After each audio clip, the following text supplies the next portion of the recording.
Hey guys, welcome back to the Great Ace Attorney Chronicles. Let's carry on where we left off. It's the 19th of February, 2:38 p.m. We're here at Briar Road once again in pursuit of the great Sherlock Sholmes. Recently returned from overseas, we've heard from his young assistant Iris Wilson. Clearly the brains of the operation writing his adventures. She even managed to perform a great deduction without us needing to correct her or interrupt her at any stage.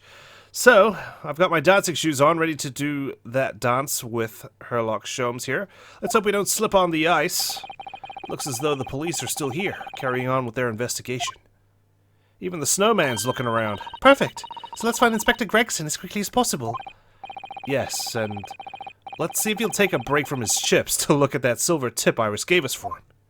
That's right, she did pass along a note for us to hand to Inspector Gregson, hopefully allowing us to investigate the crime scene at our leisure. So let's go ahead and present it. Actually, you know what? Let's examine it first. We've got a nice, clean coin here. This is a 5-shilling piece, isn't it? I believe it's called a crown. Yes, and you can train a Scotland Yard detective to do whatever you want with just a single one. Damn, hard times for Scotland Yard detectives. Iris must be the most powerful 10-year-old in the world. Or Scotland Yard is just the most corrupt. How much is 5 shillings, by the way? What's it really worth? What does your big blue book of information say? Well, it's probably enough to buy all the chips the inspector could possibly eat in a whole month. That's greasy. Why don't we just pocket this coin and hand this note along? Iris's little handwriting is adorable, isn't it? Tell the gentleman in black whatever he wants to know. I trust that won't be a problem. Iris Wilson, signed with a heart even. Yes, the handwriting might be adorable, but the message is ominous. There's no room for sentiment there, not even a please, kind of a demand, no? I'm sure it's simply the way you're interpreting it, Mr. Naruhodo. Anyway, I do hope the inspector will tell us what we need to know when he reads it. You don't think it will just make him munch piping hot chips until steam comes out of his ears, do you? Well, that wouldn't be an entirely terrible outcome. At least we'll manage to stay warm. He'll be a portable fireplace, really. Well, Inspector Gregson, here is a postcard. Nothing to do with the case, mind you. Just a letter of recommendation that we can be trusted. Inspector Gregson, do you have a moment? I see you haven't finished your chips yet. I'm sorry to say I don't. I'm a very busy man. Much too busy to talk to a pair of foreign gadabouts, that's for sure. We have these for you. A present from Miss Iris Wilson. Now that's sounding ominous as well. What? For me? From her ladyship? Her ladyship? Give that here! At once! Come on, hand it over! That's for me! Oh, well don't wait for me to give it to you, will you? Jeez. Okay, well he deeply respects Iris. He just doesn't care much for Sherlock Sholmes. What was that coin exactly? It's a silver crown, obviously. But it's a lot more than that. It's, well, it's an appearance fee, that's what it is. An appearance fee? An appearance fee? Oh, I see. You mean... That's right. For the adventures of Sherlock Sholmes. Oh, okay. So, to use your likeness, they need to pay you, huh? Royalties. Her ladyship always offers me a little financial reward for featuring me. Every time. Yes, yes, of course. I know all about your exploits, Inspector. I read them avidly. Of course, using my name without my say-so does make me the butt of a lot of unpleasant jokes, but still. I am sorry, Inspector. That must be difficult for you. I can only imagine what kind of jokes Sherlock Sholmes is going to have for me.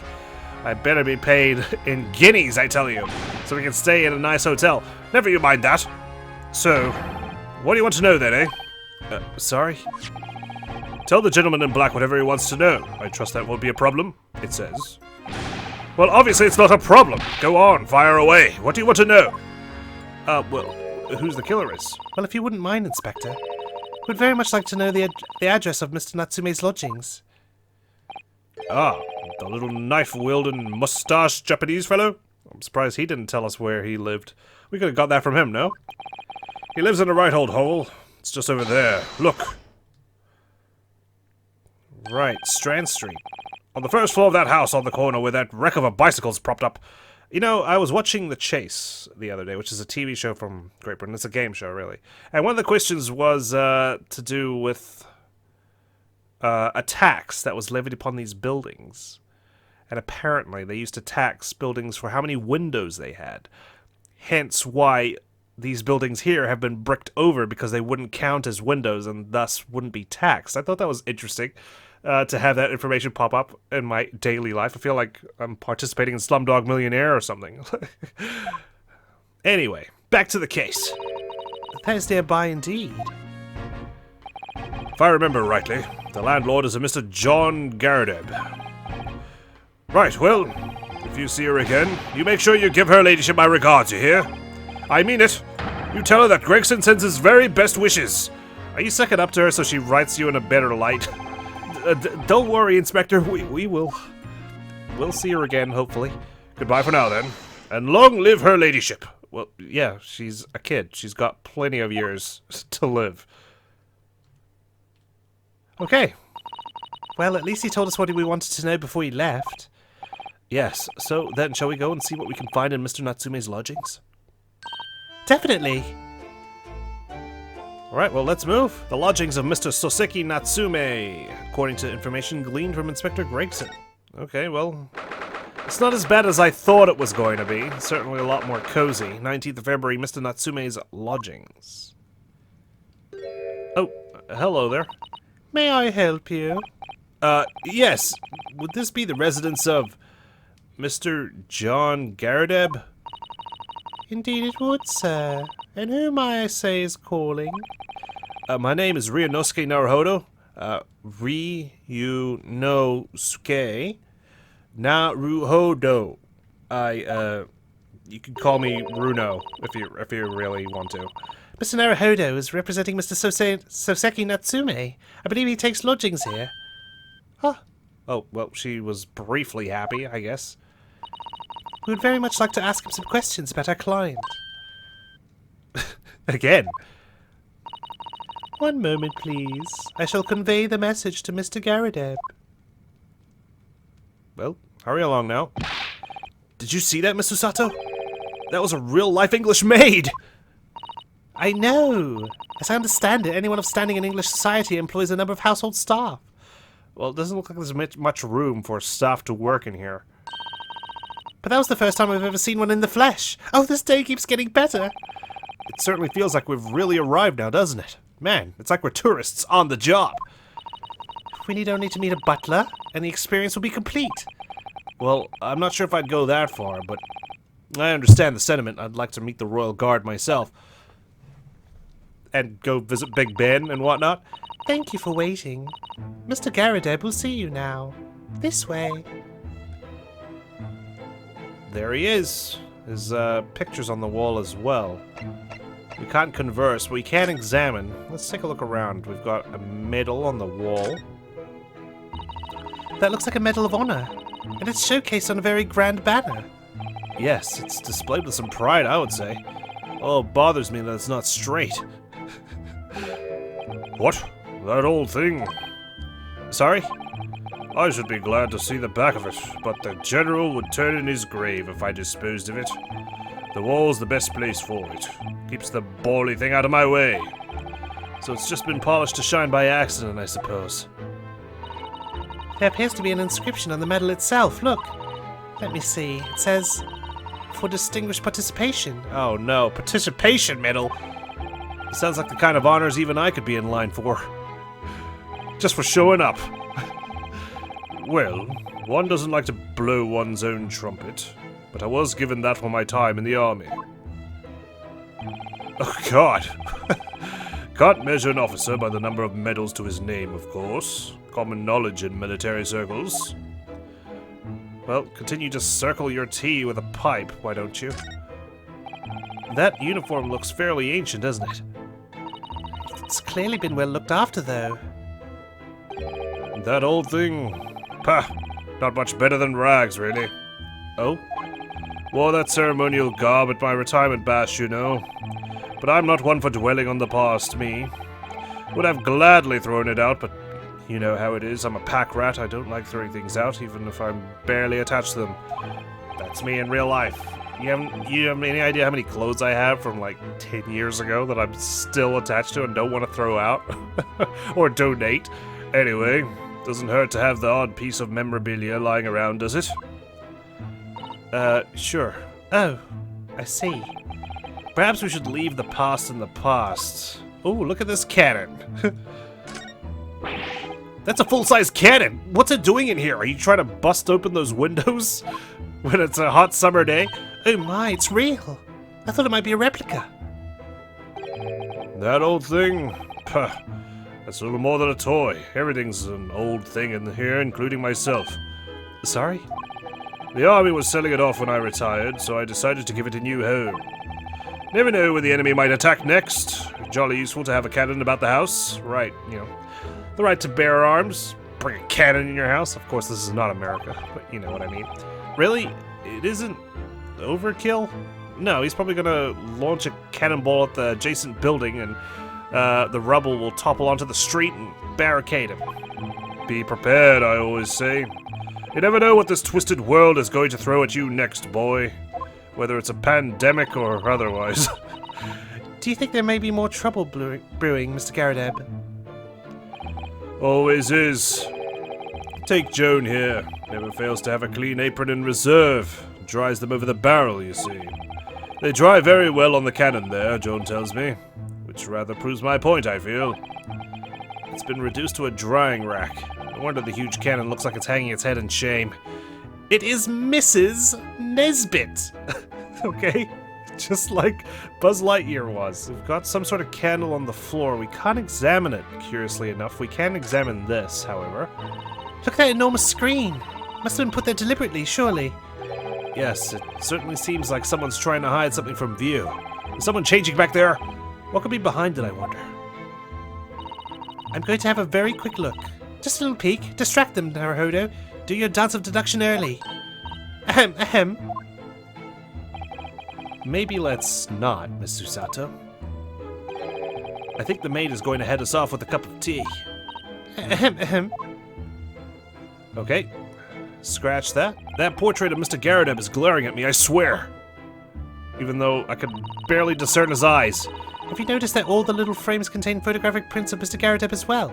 It's a photographic print, not a sketch. Yes, and there seems to be a statue of a lion on the mantelpiece as well.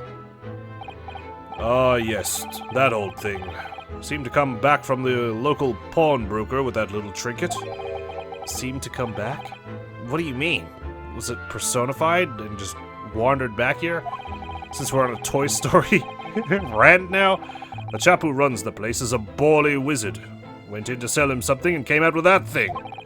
In point of fact, now I think about it, I rather often find myself leaving the place with something I don't need. So you do go to the pawnbroker to get rid of stuff. You just replace it with something else, unfortunately. The lion ornament certainly does seem surplus to requirements. Sato-san doesn't pull her punches. Or her throws, for that matter. Thankfully, she hasn't thrown me since the boat. Are those mortar shells? They're enormous. Ah, I hadn't noticed. What are they doing here? Right above the fireplace, no less. Imagine. Ah, those old things. A couple of little rounds I accidentally fired into the barracks during training, you know? Became a bit of a colorful regiment folklore, that incident. You mean you deliberately hunted out the spent shells? Well, I wouldn't say deliberately, exactly. They're only scrap iron, after all. Usually just thrown away, I believe. But you never know when things might come in useful, do you? Useful for what, exactly? That is exactly what a pack rat says. You never know, I could be using this mortar shell for something. Maybe I'll need to pull off a Home Alone. Yes, well, I'm still thinking. Joan here did manage to knock one of the bally things on my foot the other day while she was dusting. Oh no! Hadn't shed a tear since 1869 before then, you know. Maybe reconsider throwing them away? A pile of books here. I notice you have a pile of books here, Mr. Garadeb. Do you enjoy reading? Ever experienced a London winter, boy? The nights are long. No better way to pass the time than in front of the fire with a jolly good book. Jolly good show. Oh, there's a copy of Rant's magazine here, I see. No doubt Mr. Garadeb enjoys the adventures of Sherlock Holmes too. No, I just play it for the crossword. The great detective has many great followers, it would seem. Oh, on this side, goodness, what the heck? It's like this room was taken out of the SS Bury. Everything's toppled over, broken, on a slope. Oh, look! What a wonderful collection of cakes lined up on that gleaming silver cake stand. Lined up? It looks more like someone has half demolished them to me.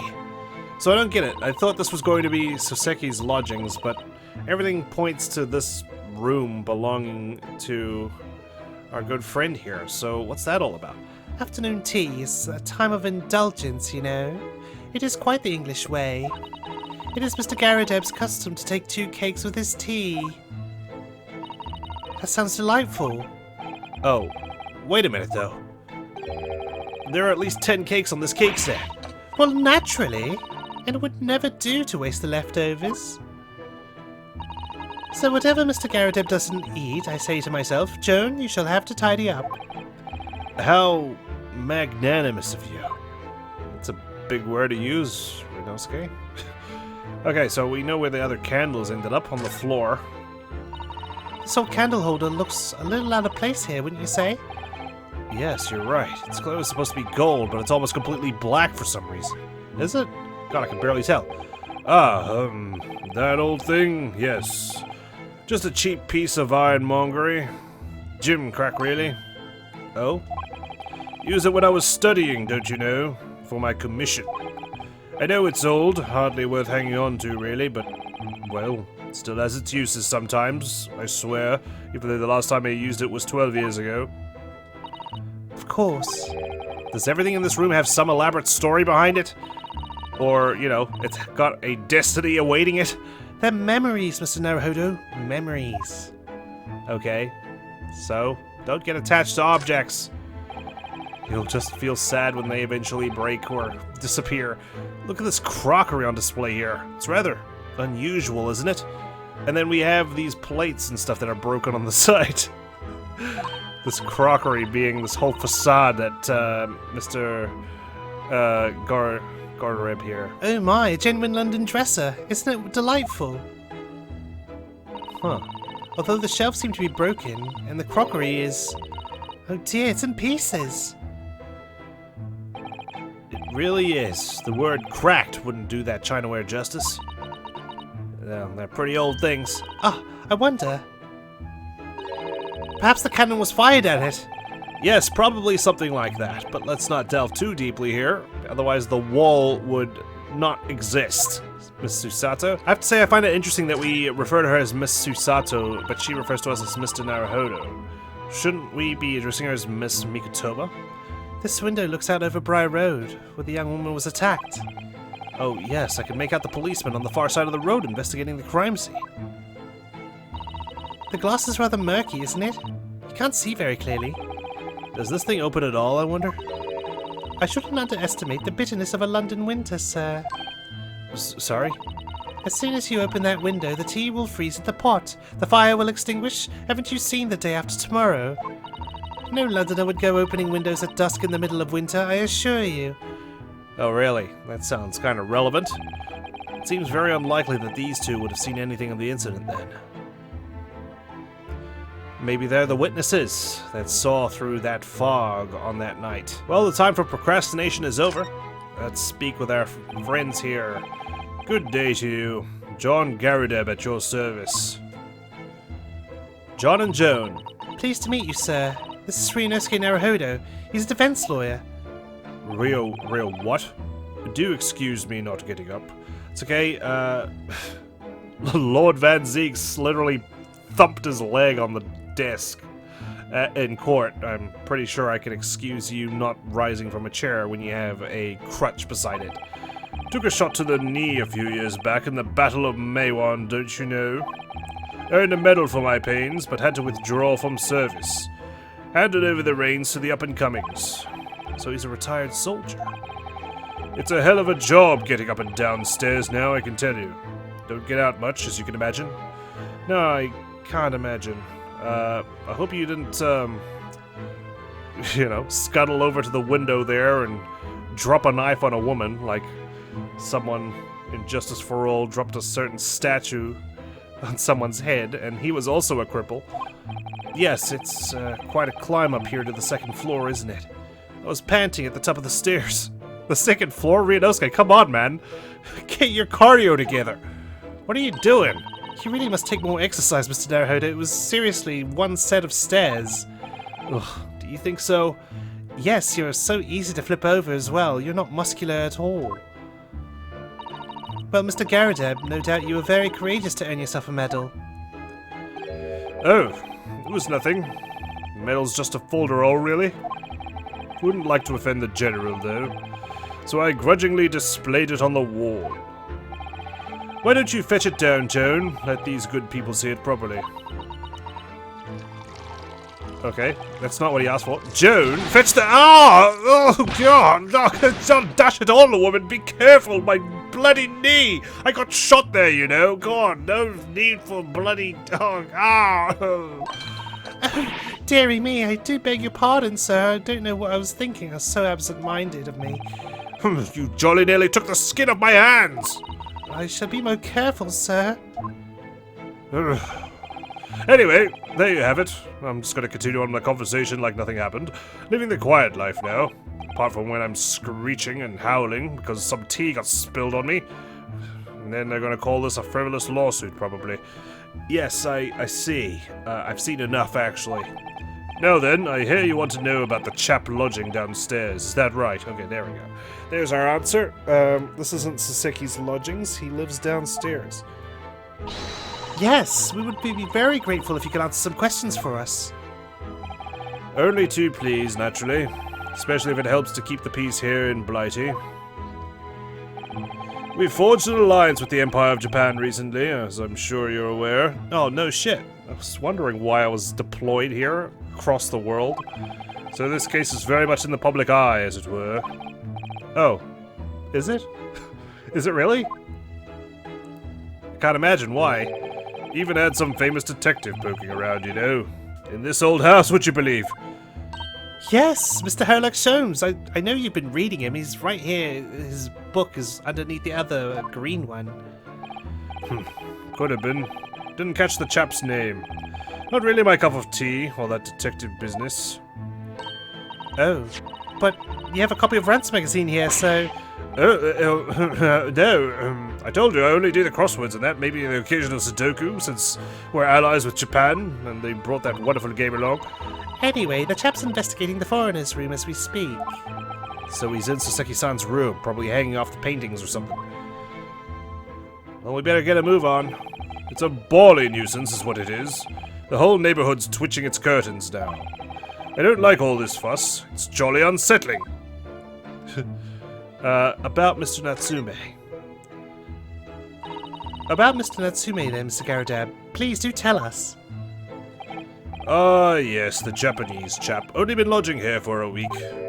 Oh, just 1 week, and he's already found himself in trouble? So he moved in very recently, then? I have 2 lodges most of the time, one on the ground floor and one just below us. The first floor room became available a week ago. You see, there'd been— Oh, God, for God's sake, woman, dash it all! Joan, do be careful! Oh, my goodness, I'm terribly sorry, sir. God, at this rate, I should probably just pour the damn thing myself. If you want to know my opinion, I thought he was a shady sort from the moment I set eyes on him. Okay. Oh? Why?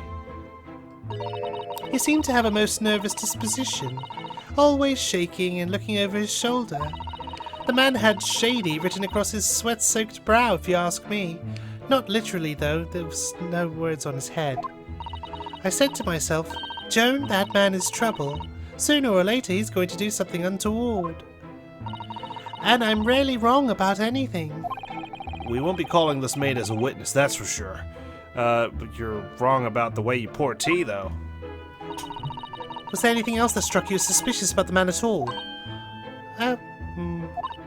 Yes! Oh, yes, indeed there was. And she's dying to tell us. Please, enlighten us, the shady lodger. Had you noticed anything else at all about your lodger, Mr. Natsume? Huh? Oh my word, yes. The man was shadier than an orchid. Or orchard, sorry. Could you elaborate? Well, take the man's room. Absolutely stuffed full of books it is. More than anyone could ever read. No one reads that much. and he never so much as passes the time of day with another living soul. I haven't seen a single visitor call. He's isolated and alone. He's clearly working up to something horrible. He just trots off to that old bookshop every single day. He comes back at 5 to light the gas fire. And the funny little man is up long past the time everyone else in the house has gone to bed too. Oh, I see. The gentleman on the ground floor goes to bed at around 9 each night. But I've never known that Japanese fellow to retire any earlier than 2 in the morning. How do you know? Does that mean you've been up until 2 in the morning? Uh-huh. Could you clarify something, I wonder?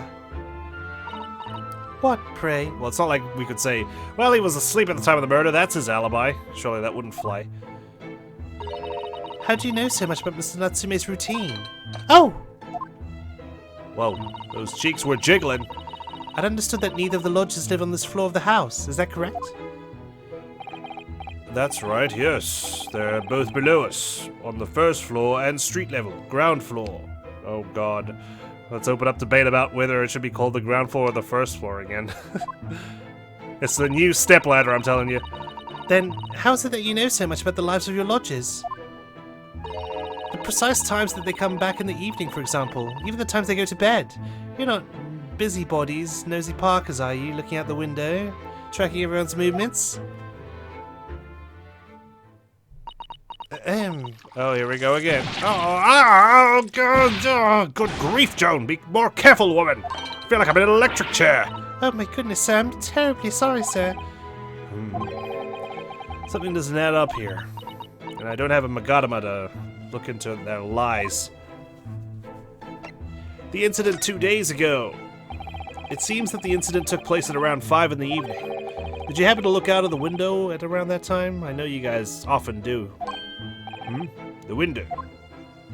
Yeah, that one over there. No bricks on it. Yes, we noticed that window over there looks out over Briar Road. The incident took place on the pavement just on the far side of the street. Was there anyone suspicious loitering nearby? 5 o'clock is dinner time in the Garadeb household, which is just us two. So I'm afraid I don't remember seeing anything. How about you, Joan? Were you having dinner with me? No, sir. It would have been dusk outside already at that hour. And with the fog as well, I should think it would have been quite impossible to see the other side of the road.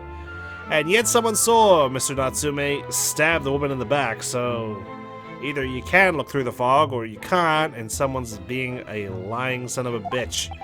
Oh, I see. Did you notice anything else out of the ordinary then?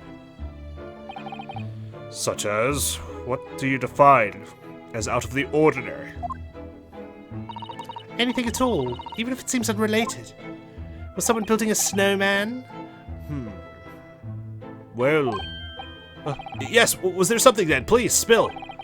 Well, it's nothing particularly significant, but around that sort of time, here, there... Oh!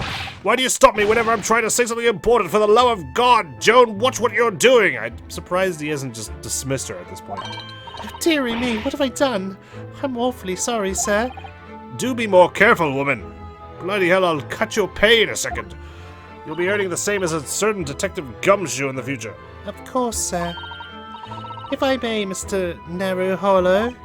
Oh, yes. Decent attempt, I'll give you that. I have an exceedingly good memory, and as far as I remember, nothing of any significance took place here at that hour. Nothing at all. Oh, really? Mr. Garadeb, care to verify that information? The way you were talking before, it sounded rather like there might have been. Oh, well, as I was saying, it was just a trifling matter, really. Nothing of... Joan, dash it all, what is the matter with you, woman? Begging your pardon, sir. Nothing happened.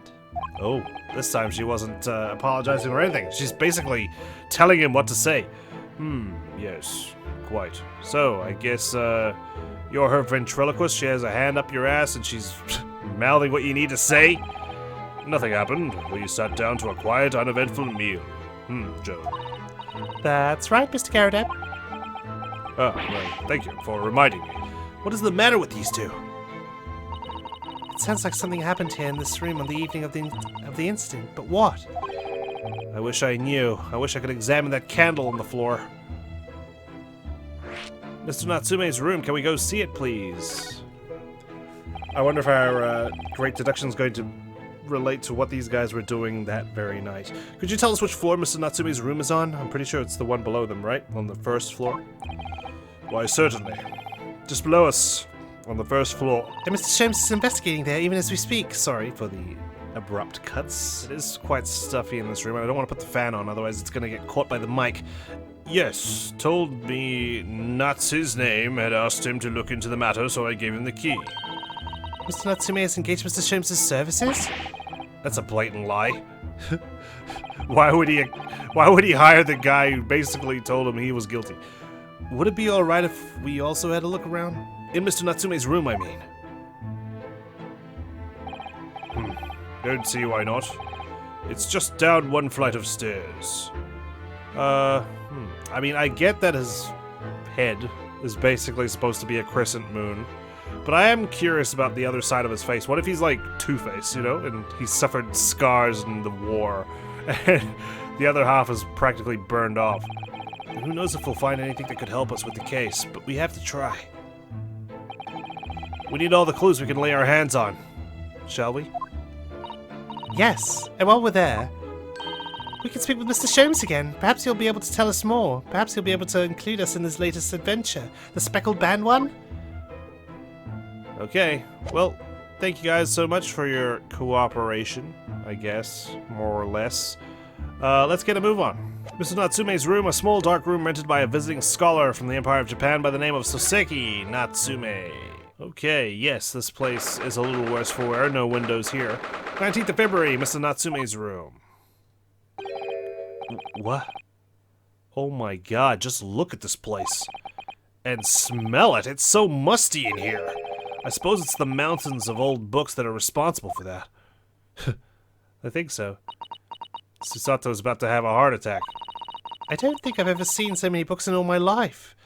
Especially considering I only need this one blue book that I carry with me. It's got all the information I would ever need.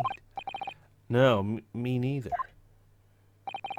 It's so dark in here, too. It's like the Danganronpa V3 library with books piles everywhere in a dark, musty cellar, it seems. Is that the window over there? Well, it was the window, I think, yes. Once upon a time. But for some reason, it's been closed up with bricks and mortar. So this is where Mr. Natsume lives. By the way, I haven't spotted Mr. Sholmes anywhere, have you? What, are we playing Where's Wally now? Where's Waldo, sorry, for you Americans. No, that's true. But according to what Mr. Garadeb told us, the great detective should be around here somewhere investigating. He hasn't transformed to that cat, has he? Let's examine. Let's start with this bag. Nope. I bet you if I look around, though... No? He's not anywhere to be seen. Interesting. Okay. I wonder if that is Mr. Sholmes' bag. Oh, look! It's a beckoning cat from home! It's a bit big and bulky, isn't it? Surely Mr. Natsume didn't bring that mannequin Nico all the way from Japan with him. I hardly think you're in a position to comment, Mr. Naruhodo. Are you forgetting the enormous Daruma doll that you brought in your luggage? Or the fact that you were in Kazuma's luggage? Well, it can be dangerous traveling abroad. I wanted a lucky charm, that's all. But I imagine Mr. Natsume wanted the same, and this cat is sure to beckon good luck to him. It's not doing a very good job so far, is it? He's sleeping in a shitty-ass cell accused of murder with no one wanting to defend him. Then again, he's been assigned us as his defense, so I think he's got very good luck indeed. You mustn't say such things. I didn't say a word. Maybe with my eyes. Why are my eyes such a giveaway? I've seen your eyes, Ryunosuke. God, the way they just go wide and how you glance around the room nervously whenever something's not going your way. Especially when you have to raise your hand slowly as well. Look at all those books stacked up there. They almost reach the ceiling. They're all works of English literature. And they all smell so musty. With this volume of books to hand, you'd never be short of reading material, would you? No. What a dreamy idea. A bad dream, maybe. For me, at least. Mind you, I don't imagine the book that's at the bottom of the pile now will ever be read again. Ah, so reading is an experience that comes but once in a lifetime. Just as the tea ceremony teaches us. I certainly didn't expect the conversation to turn down the path of tea ceremony philosophy. That desk seems to be wedged into a crevasse between the mountains of books on either side. I suppose Mr. Natsume would sit there and read while stroking his cat. Stroking his pussy. I had to say it. I'm sorry. But surrounded on all sides by these towering old tomes, surely he dreamt of books every night as well. Yes, he must have done. Mustn't he? Oh, what's this? It's a receipt from the second-hand bookshop. Your books.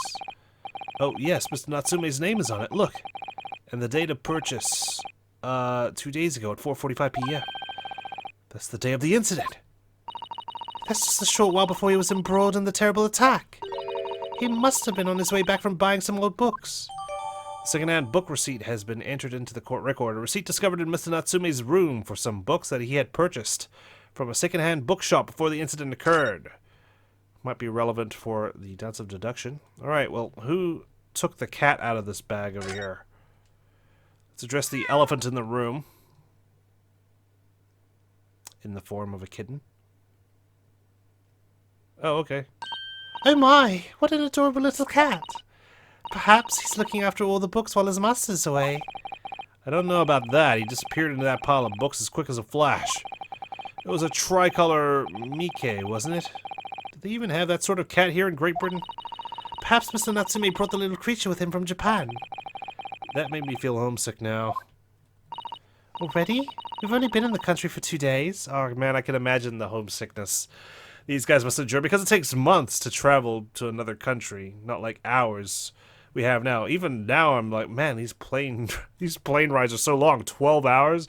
But back then, these guys were traveling for 3 months. Okay, we got crumpled pieces of paper on the floor. Look at all these balls of paper on the floor. There are notes scrawled all over in English.